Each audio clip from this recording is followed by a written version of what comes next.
Hello students, good morning. You are connected with RK Swatch for Mathematics 10+2.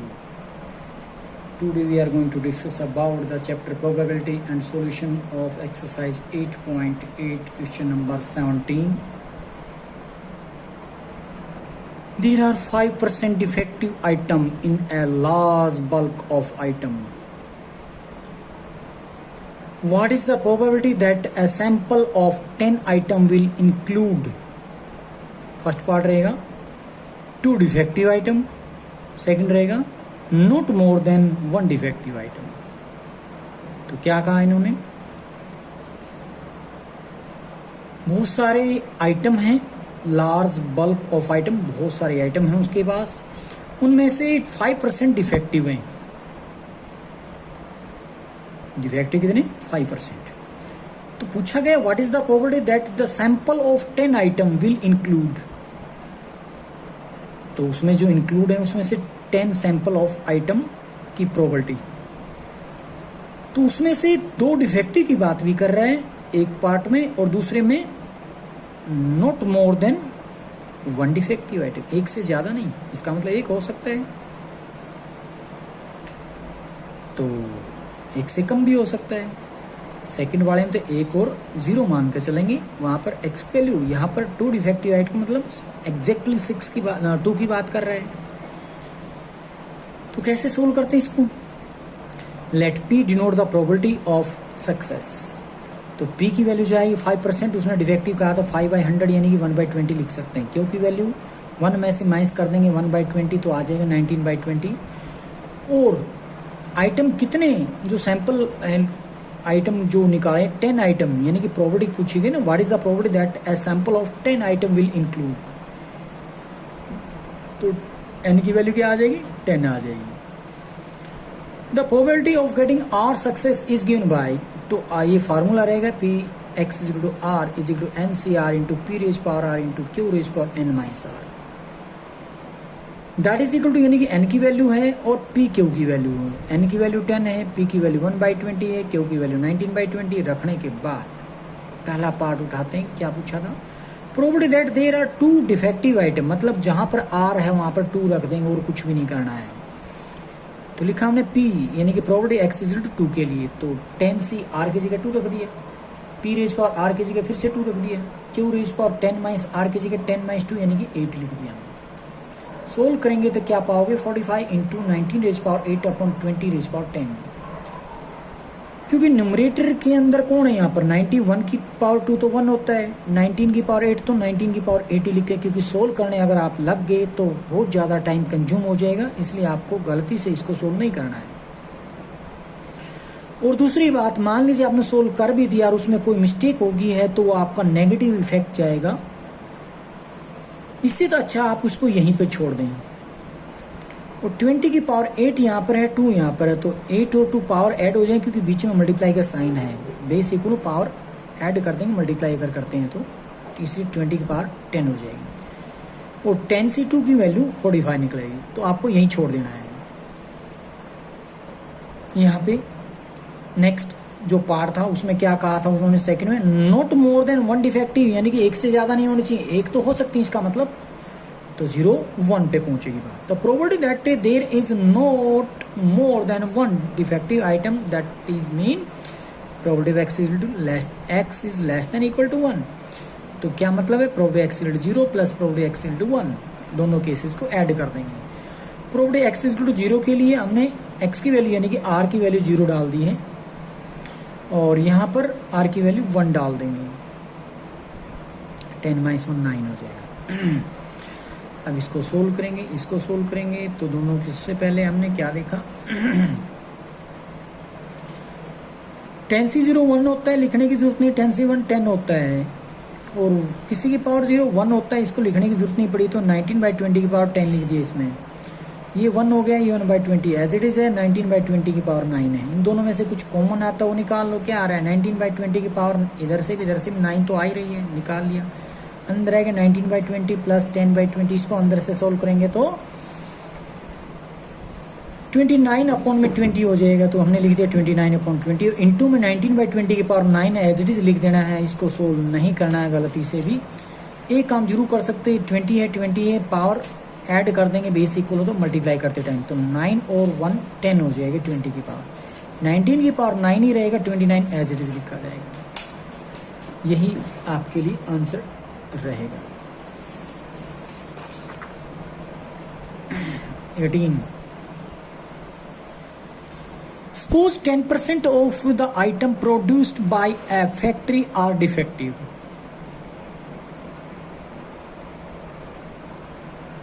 If 4 items are chosen at random, क्या कह गए, जितनी production हुई factory में उसमें से 10% डिफेक्टिव बोल रहा है, और 4 आइटम को चूज किया गया है रैंडमली, उसमें चाहे ठीक हो चाहे वो गलत हो। Find the probability that 2 are defective. Defective 2 होने की प्रोबेबिलिटी हमने निकालनी है उसमें से। जैसे 4 आइटम आपने उठाए, डिफेक्टिव उसमें 2 आ जाएंगे, तो उसकी प्रोबेबिलिटी आपको निकाल के देनी है। और सेकंड में नन इज डिफेक्टिव, कोई भी डिफेक्टिव नहीं, इसका मतलब चारों के चारों गुड आइटम है। तो 2 क्वेश्चन हमें सोल्व करके देने से। Let p denote the probability of success. तो पी की वैल्यू क्या बोल रहा है, 10 आइटम डिफेक्टिव है, तो इसका मतलब डिफेक्टिव को हम सक्सेस बोलेंगे, तो 10/100 लिख सकते हैं 1/10। पी की वैल्यू आ गई 1/10, तो क्योंकि आप जानते हैं 1 में माइनस कर देंगे पी की वैल्यू, तो क्यू की वैल्यू आ जाती है, तो q is equal to 1 minus p, that is equal to 1 minus 1/10, 9/10 आ जाएगा। अब आइटम कितनी चूज किए जा रहे हैं, 4, इसका मतलब एन की वैल्यू 4 आ जाती है। The probability of getting r success is, क्या बनेगा फॉर्मूला, पी, यानी कि probability x is equal to r is equal to n c r into p raise power r into q raise power n minus r. यानी कि N की value अपने पास 4 है, तो 4CR इंटू पी की value 1/10 की पावर आर कर दी, Q की वैल्यू 9/10 है, तो 9/10 की पावर 4 माइनस आर कर दी गई। अब पहले पार्ट का जवाब देना है, 2 आर डिफेक्टिव अगर हो तो कैसे करेंगे। Probability that 2 items are defective,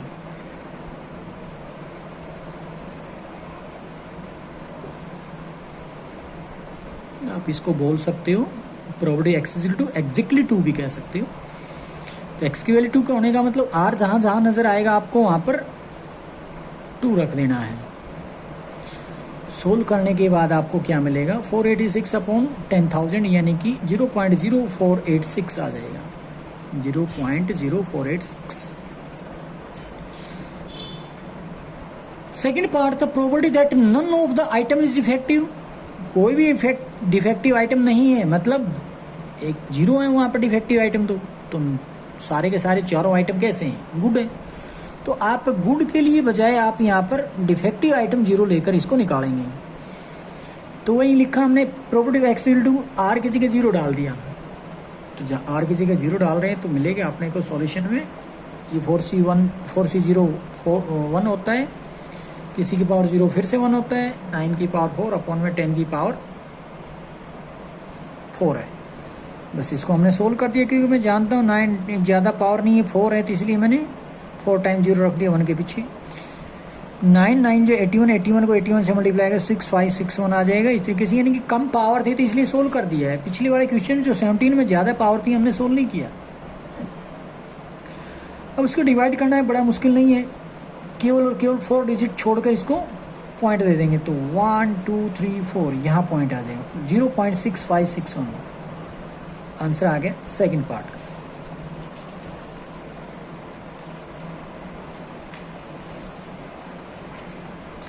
next है, suppose that 90% of people are right handed.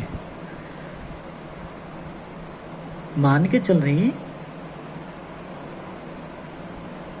कि जिसका भी सर्वे होता है, जितने का भी सर्वे होता है, उसमें से 90% जो राइट हैंडेड है, मतलब दाएं हाथ से लिखते हैं, राइट हैंडेड का दाएं हाथ से काम करते हैं, यूँ कह लो, उसको राइट हैंडेड बोला जाता है। What is the probability that at most 6 of a random sample of 10 people are right handed. क्या पूछ लिया, what is the probability that at most 6, ज्यादा से ज्यादा 6 होने की बात कही है, इसका मतलब ग्रेटर देन 6 का मतलब क्या होता है, एटमोस्ट 6 का मतलब ग्रेटर देन 6 होता है ना। जो x की वैल्यू लोगे सॉरी ग्रेटर देन क्यों लेस हो जाएगी, लेस देन इक्वल टू 6 हो जाएगा, क्योंकि उसने बोला ना एट मोस्ट ज़्यादा से ज़्यादा, एट लिस्ट होता तो ग्रेटर बोलते हैं हम यहाँ पर। तो एट मोस्ट में क्या लोगे आप, एक्स की value less than equal to 6 हो जाएगी। इक्वल क्यों लगा रहा हूँ, क्योंकि ज़्यादा से ज़्यादा 6 आ सकते हैं, 6 आ सकता है इसलिए बोल रहा हूँ। Of random sample of 10 people are right handed, तो 10 पीपल थे, उनमें से सैंपल लिया गया है। तो यहाँ से हमें क्या क्या मिल रहा है, तो आप देखोगे P की वैल्यू मिलेगी, Q की मिलेगी, N की मिलेगी। तो N की वैल्यू जैसे इन्होंने बताया 10 पीपल में से लिया, तो इसका मतलब क्या है, N की वैल्यू 10 रहेगी। अब किसको, मतलब मेरे कहने का है कि राइट हैंडेड है कितने, उसको मान लेते हैं सक्सेस, यानी कि P 90% है, तो 90/100 यानी कि लिख लेते हैं let P denote the probability of success, P is equal to 90 degree, यानी कि 90 डिग्री नहीं 90%, 90/100 दैट इज 9/10। क्यों आप जानते हैं 1 में से माइनस कर देंगे P की वैल्यू, तो ये मिल जाएगा 1/10। Let X denote the number of success in the experiment, then X is a binomial variate with parameters N is equal to 10। तो N की वैल्यू क्या आ जाती है, 10 आ जाती है। P की वैल्यू हम पहले ही निकाल चुके हैं 9/10, Q की वैल्यू भी आ चुकी है। पहले फार्मूला लिखते हैं, the probability of getting r success, r success में प्रोबेबिलिटी गेट करने की क्या रहेगी, probability x to r n c r into p raise पर आर इंटू क्यू रेज पर एन माइनस आर, ये रहेगा फार्मूला।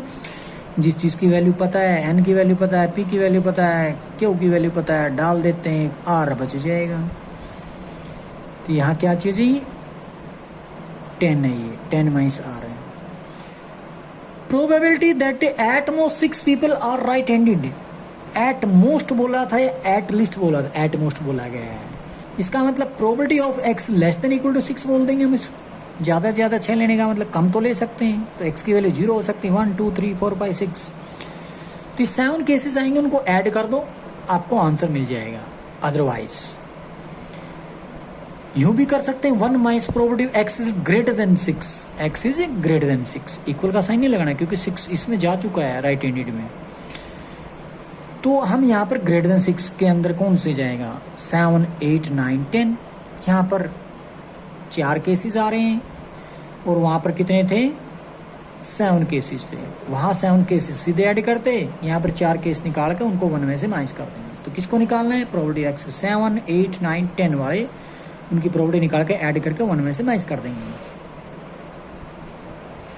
तो 1 माइनस कर दिया जाएगा, इनकी वैल्यू मैंने डाल दी, एक्स इक्वल टू 7 होने का मतलब आर की वैल्यू यहाँ पर 7 डाल दी, यहाँ पर 8, यहाँ पर 9, यहाँ पर 10। इन सब में से आपको एक चीज़ तो नज़र आ रही है, 9/10 की पावर 7, यहाँ से 7, यहाँ से 7, यहाँ से बड़ी आसानी से मिल जाएगी। आपको यहाँ तो नहीं है, क्योंकि यहाँ पर भी है 8 9 10 एक्चुअल में यहाँ पर।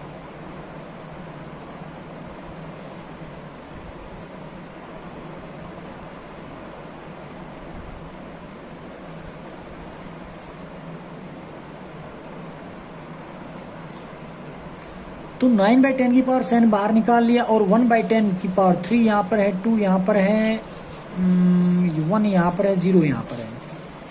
तो इसमें भी मैं 3 ले लेता हूँ। अब कहोगे 3 है तो नहीं इनके पास, इसके पास तो 2 ही है, कोई बात नहीं, हम उससे मल्टीप्लाई कर देंगे, 100 से मल्टीप्लाई कर दिया जाएगा। यहाँ पे जब उससे डिवाइड मतलब बाहर निकाल रहे हो तो जिस चीज़ वो चीज़ दे दें और ले लें। सॉरी 2 पावर तो है ही, इस पे कर रहा हूँ मैं बात, कहाँ पर 1 वाली पावर, इसमें करेंगे 100 से मल्टीप्लाई के मतलब। तो मेरे कहने का मतलब ये है 10 यहाँ भी आएगा, अगर क्यूब निकालेंगे तो पावर 3 निकालते हैं तो 1/10 की पावर 3 निकल गया, तो यहाँ पर तो अकेला 10C 7 रह जाएगा।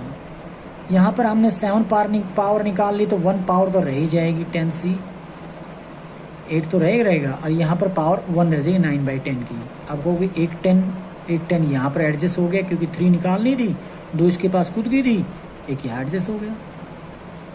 और यहाँ पर हमें कितनी निकालनी है पावर, 10C 9 तो रहेगा, 9/10 की पावर हमें 7 निकालनी है, तो उसका मतलब 10 की पावर और 9 की पावर 2 यहाँ रहेगी, 10 की पावर 2 रहेगी यहाँ पर। 2 और 1 कितनी होगी? 3। 3 तो बाहर निकालना है हमने, तो 10 गायब हो जाएगा यहाँ से। यहाँ पर 9/10 की पावर हमें निकालनी थी 7, फिर भी 3 रहता है, 3 रहता है तो 9 की पावर 3 यहाँ रहेगा, 10 की पावर 3 यहाँ हमने निकाल लिया नीचे वाला।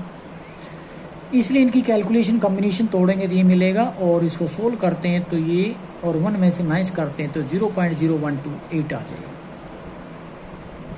Next, an experiment succeeds twice as often as it's fail. क्या कहते हैं? कोई एक एक्सपेरिमेंट है जो कि सक्सीड करता है twice as often as it's fail, यानी कि जो फेल होता है एक बारी तो पास होता है, यानी सक्सेस होता है 2 टाइम। तो वही यहाँ पर बोलने की कोशिश कर रहा है। सक्सेस अगर फेलियर की कंपैरिजन कर दी जाए तो P = 2 क्यों बोल सकते हैं आप यहाँ पे।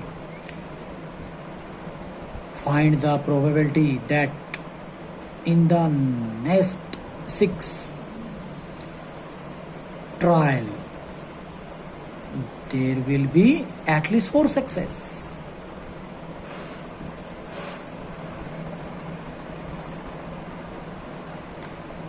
तो हमें क्या क्या मिल गया यहाँ पे? एक्चुअल में डायरेक्टली P नहीं दे रखी, क्यों नहीं दे रखा? कंपैरिजन दे रखा है, जो मैंने अभी अभी बोल के आया, जो सक्सेस जो है फेलियर का डबल है। यानी कि अगर मैं P कहूँ सक्सेस को, तो फेलियर को क्यों कहूँ तो P = 2 क्यों लिख सकते हो आप। तो सबसे पहले लेट कर लेते P denote the probability of success and Q the probability of failure in the an experiment. It is given that the experiment succeed twice as often as its fail. इसलिए P = क्या आ जाएगा? 2Q।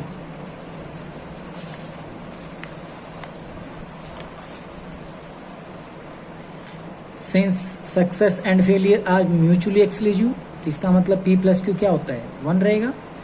तो अब यहाँ पर मैं P की value क्या डाल देता हूँ? 2Q + Q = 1, यानी कि 3Q = 1, Q की वैल्यू 1/3 आ जाएगी। P की वैल्यू 1 में से Q को माइनस करेंगे तो 2/3 आ जाएगी। Let X denote the number of success in 6 trial. Trial हुए हैं 6, यानी कि N की वैल्यू आप बोल सकते हैं। तो X is a binomial variate with parameter N = 6, P की वैल्यू 2/3 आ चुकी है। The probability of getting R success is P X = R NCR × P raised power R × Q raised power N - R, यानी कि N की value दे दी है, P की value दे दी गई है, Q की वैल्यू दे दी गई है, ये बन जाता है। अब हमें जो निकालना, आगे बढ़ते हैं। Probability of at least 4 success. क्या निकालना? At least 4 success. तो इसका मतलब 4 से ज़्यादा भी हो सकते हैं। 4, 5, 6, 7, 8, 9, 10 कहाँ तक जाएगा ये? यानी कि 6 तक जा रहा है। N की वैल्यू 6 है तो 6 से ऊपर कहाँ जाएगा? तो 4, 5, 6 3 है, तीनों की प्रोबेबिलिटी निकाल के ऐड कर देंगे। R की वैल्यू यहाँ 4 डाल दी, यहाँ पर 5 डाल दी गई, यहाँ पर 6 डाल दी गई। इनको भी आप सोल्व करेंगे तो क्या पाओगे? 496/729। तो कोई जरूरी नहीं जैसे मैं कैलकुलेशन कर रहा हूँ आप वैसे ही करें। आप अपने तरीके से जो भी आपको सूटेबल लगे उस तरीके से आप कर सकते हैं इसकी calculation. Next, the probability of a man hitting a target is 1/4। एक मैन के टारगेट को हिट करने की प्रोबेबिलिटी दे रखी 1/4। मतलब कोई टारगेट है उसको हिट कर देता है, उसको शूट कर देता है, तो उसकी प्रोबेबिलिटी दे रखी 1/4। इसका मतलब ना हिट करने की 3/4 होगी, हिट ना करने की। ठीक है, तो आप इसको P मान सकते हैं इसका मतलब आगे चल के। चलिए एक बार स्टेटमेंट आगे पढ़ते हैं। इफ़ ही फायर 7 टाइम, अगर वो फायर करता है 7 टाइम, यानी कि जो ट्राई कर रहा है वो 7 ट्रायल्स उसकी 7 हैं। 7 ट्रायल होने का मतलब N की वैल्यू आप 7 बोल सकते हैं। What is the probability of his hitting the target at least twice. At least twice का मतलब कम से कम 2 हो जाएंगी, तो 2, 3, 4, 5, 6, 7, 8 इस तरीके से आगे बढ़ेगा। कहाँ तक जाएगा? 7 टाइम उसने ट्रायल लिया तो 7 तक ही रहेगा। तो क्या रह जाएगा? एटलीस्ट 2 का मतलब 2, 3, 4, 5, 6, 7। ये अगर आपको लंबा नजर आए तो 1 में से माइनस भी कर सकते हैं। क्या? 0, 1, बस 2 ही तो केस माइनस करने पड़ेंगे। तो देखते हैं हम आगे कैसे इसको सोल्व। तो 2 रास्ते हैं इसको भी सोल्व करने के। लेट कर लेते हैं P be the probability of success p की वैल्यू 1/4 आएगी एंड क्यू की वैल्यू 1 - 1/4 दैट इज 3/4 और एन की वैल्यू यहाँ पर 7 है। The probability of getting r success यानी फार्मूला बनेगा p x is to r is equal to n c r into p raise power r into q raise power n minus r. यहाँ पर N की value पता है, P की value पता है, क्यू की वैल्यू पता है, डाल दी गई है।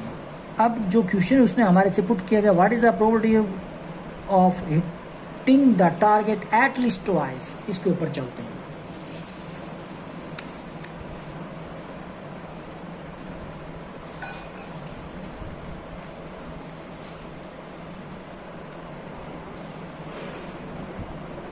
तो वो क्या कहा, probability x greater than equal to 2। इसको आप क्या ले सकते, 2, 3, 4, 5, 6, 7 ऐड कर सकते थे। उससे बचना है तो 1 में से माइनस कर दीजिए, x is less then 2। Equal नहीं लेंगे यहाँ पर लेस देन वाले में, क्योंकि इक्वल तो यहाँ पर आ रहा है, वहाँ नहीं आएगा। तो 2 से लेस कौन से होते हैं, 0 और 1 होते हैं। तो 1 में से माइनस कर देंगे दोनों की प्रोबेबिलिटी। जैसे ही हमने दोनों की प्रोबेबिलिटी 1 में से माइनस करेंगे तो कैलकुलेशन यानी कि यहाँ पर होते होते पहुँच जाएगी आपके पास 0.555।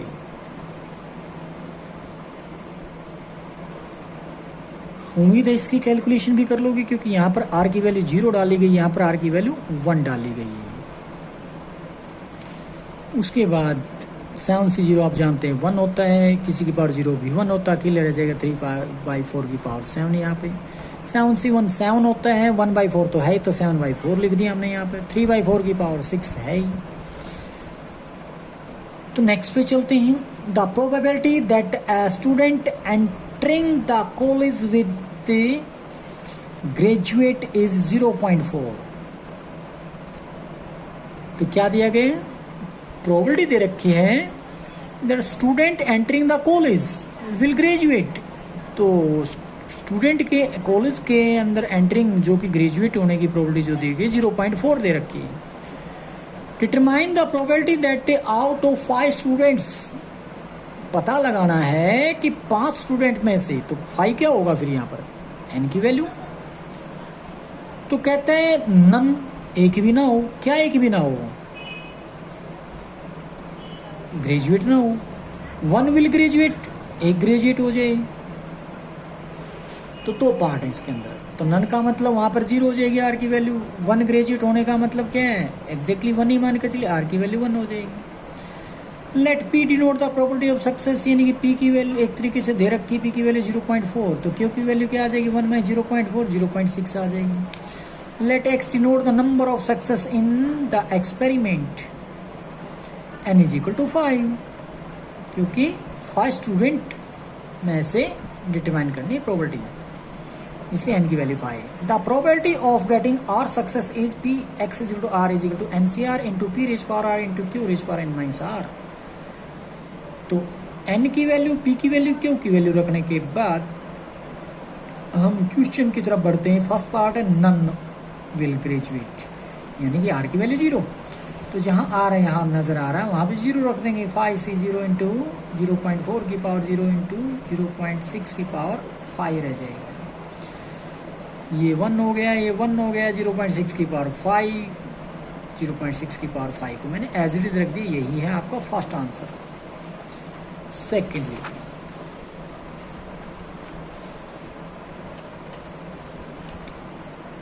Probability that out of 5 student 1 will graduate, यानी कि आर की वैल्यू 1 कह लो, एक्स की वैल्यू 1 कह लो।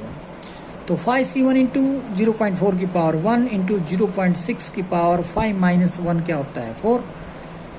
तो इसलिए इसको सोल्व करोगे तो 5 इंटू 0.4 इंटू 0.6 की पावर 4, सोल्व करोगे 2 इंटू 0.6 की पावर 4 पाओगे। तो ये तो खैर ज़्यादा बड़ी पावर नहीं थी, इसको तो आप सोल्व कर भी सकते थे, पर फिर भी ज़्यादा पावर आ जाती है तो उसको सोल्व मत करना। एज इट इज मैंने तो पावर 4 को ही छोड़ दिया है। Next, probability that a bomb dropped from a plane hit a target is 0.4।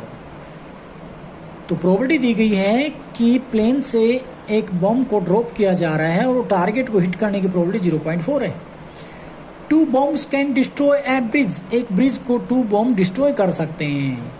In all 6 bombs are dropped, 6 के 6 बॉम्ब यानी कि सारे 6 डाल दिए गए हैं, ड्रॉप कर दिए गए हैं, गिरा दिए गए हैं। Find the probability that the bridge will be destroy. अब ब्रिज के डिस्ट्रॉय होने की प्रोबेबिलिटी का पता लगाना है। तो ब्रिज के डिस्ट्रॉय होने के लिए कम से कम कितने चाहिए? कह रहा है 2 बॉम्ब कैन डिस्ट्रॉय ब्रिज। कम से कम तो 2 चाहिए, मतलब 2 बॉम्ब कैन। तो इसका मतलब क्या हो सकता है?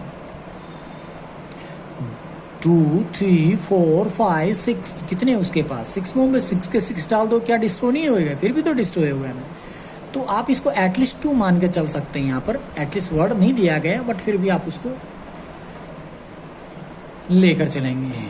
तो देखिए कैसे करते हैं। Let p denote the probability of a success. तो पी की वैल्यू क्या आएगी? 0.4 है। क्यू की वैल्यू माइनस कर देंगे 1 में से तो 0.6 आ जाएगी। तो पी की वैल्यू 2.5 लिख सकते हैं, क्यू की वैल्यू 3.5 लिख सकते हैं अगर मैं डेसिमल को हटाता हूँ। In all 6 bombs are dropped. Let x denote the number of success. It means n की वैल्यू तो यहाँ से 6 आ जाती। पी की वैल्यू क्या निकल कर आई थी? 2/5। The probability of getting R success is given by Px is equal to R, that is equal to NCR into P raised power R into Q raised power N minus R। यहाँ पर NP Q की value डाल दी गई है। अब हम question पर चलते हैं। कहा था find the probability that the bridge will destroy. कम से कम 2 तो डालने पड़ेंगे बॉम्ब उस पर डिस्ट्रॉय करने के लिए। तो कहा है the bridge will destroy when 2 bombs hit it. कम से कम 2 बॉम्ब को वहां पर डालना पड़ेगा। तो probability that the bridge is destroyed x greater than equal to 2। तो बात वही आ रही, एटलीस्ट 2 बॉम्ब। इसको यूं करने की बजाय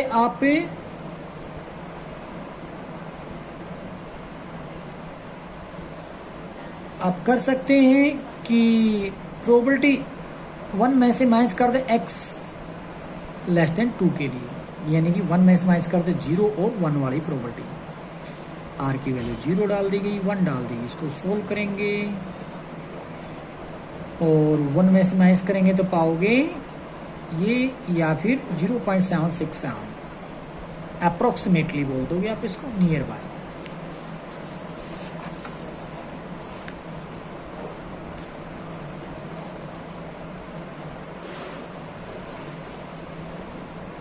नेक्स्ट है, a student is given a true false examination with 8 questions। एक स्टूडेंट को ट्रू फॉल्स क्वेश्चन एग्जाम में दिए गए हैं, वो भी 8 क्वेश्चन दिए गए हैं। इफ ही गेट्स 6 और more correct answer he pass the examination. मतलब पास होने के लिए कम से कम 6 अंक का लेना जरूरी है। 6 मतलब आंसर सही देने जरूरी है, यूं कह लो। चलो, given that he guesses the answer to each question. मतलब प्रत्येक क्वेश्चन के अंदर वो तुक्का मारता है, अंदाजा लगाता है। तो गैस करने की प्रोबेबिलिटी तो ट्रू की भी 1/2 रहेगी, फॉल्स की भी 1/2 रहेगी। Compute the probability that he passes the examination. तो हमें उस एग्जाम को पास करने की प्रोबेबिलिटी पता लगानी है।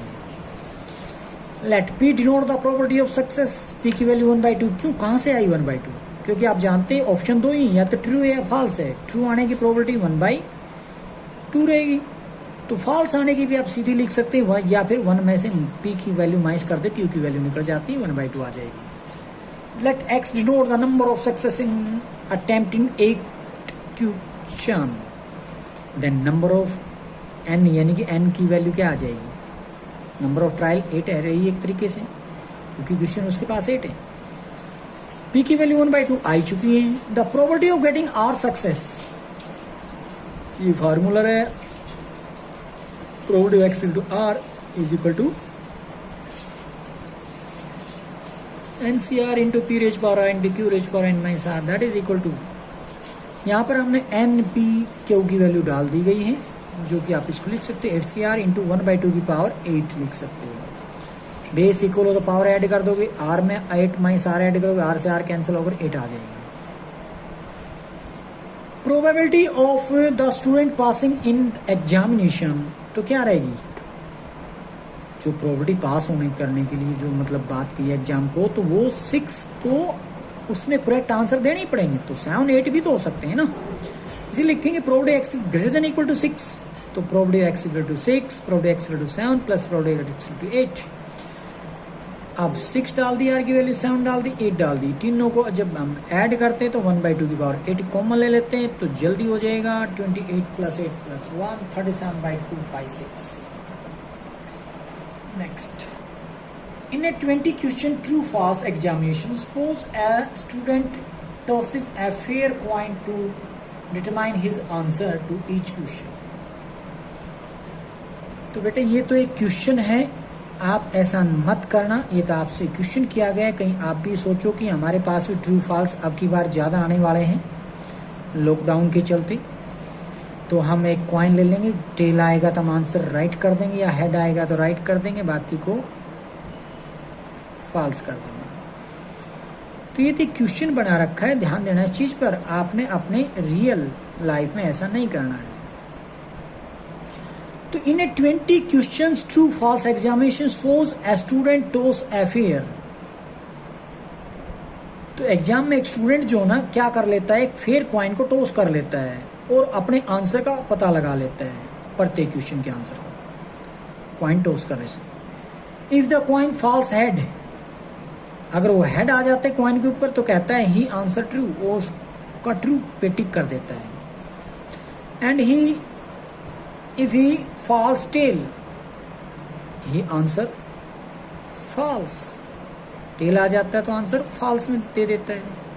Find the probability that he answer at least 12 question correctly, question total उसके पास 20 यानी कि n की वैल्यू है, और हमारे से जो पूछा गया find the probability that he answer at least 12 question correctly, कम से कम 12 क्वेश्चन तो करेक्ट देने ही पड़ेंगे, तो इसका मतलब आंसर हम जब निकालेंगे एक्स की value greater than equal to 12 होनी चाहिए।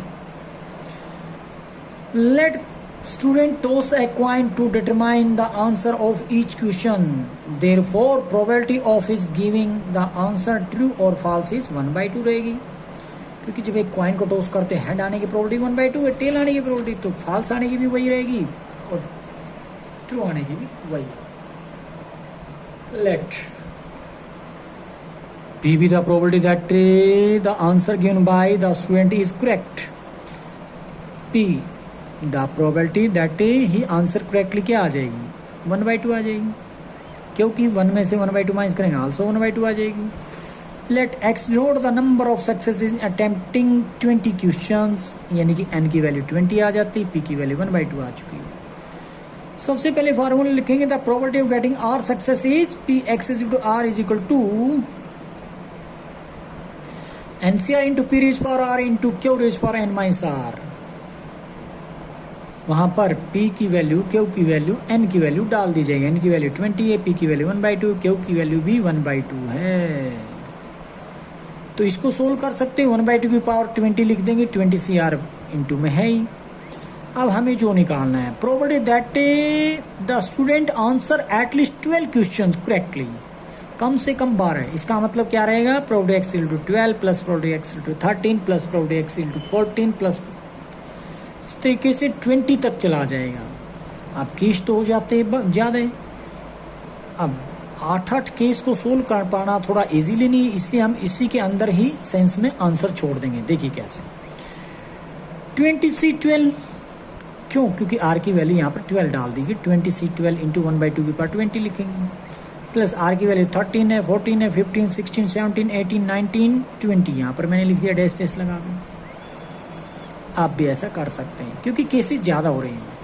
अगर आप 1 में से माइनस करेंगे 0 1 2 3 4 5 6 7 8 9 10 11, तो वो भी लंबा पड़ जाता है, उसमें भी 12 केसेज, जिसमें तो बल्कि 8 केसेज होंगे उसमें 12 चले जाएंगे, वो तो और भी गलत हो जाएगी, मतलब गलत का मतलब लेंथी हो जाएगी। इसलिए इसी सेंस में हम इसका आंसर को जोड़ रहे हैं। तो 1/2 की पावर 20 20 20, देखो हर जगह से कॉमन आ रहा है, निकालिए 20C12 20C13 plus 20C14 plus 20C15 आएगा, 16 17 18 19 के बाद 20C20 आएगा।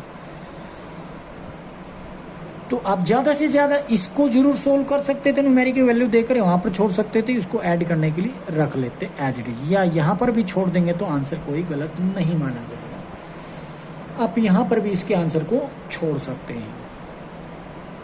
और आप जानते हैं 2 की पावर 20 को सोल्व कर पाना अभी थोड़ा सा टाइम कंज्यूमिंग वाला पॉइंट रहेगा, इसलिए इसको तो आपने 20 ही रख लेना है। Thank you.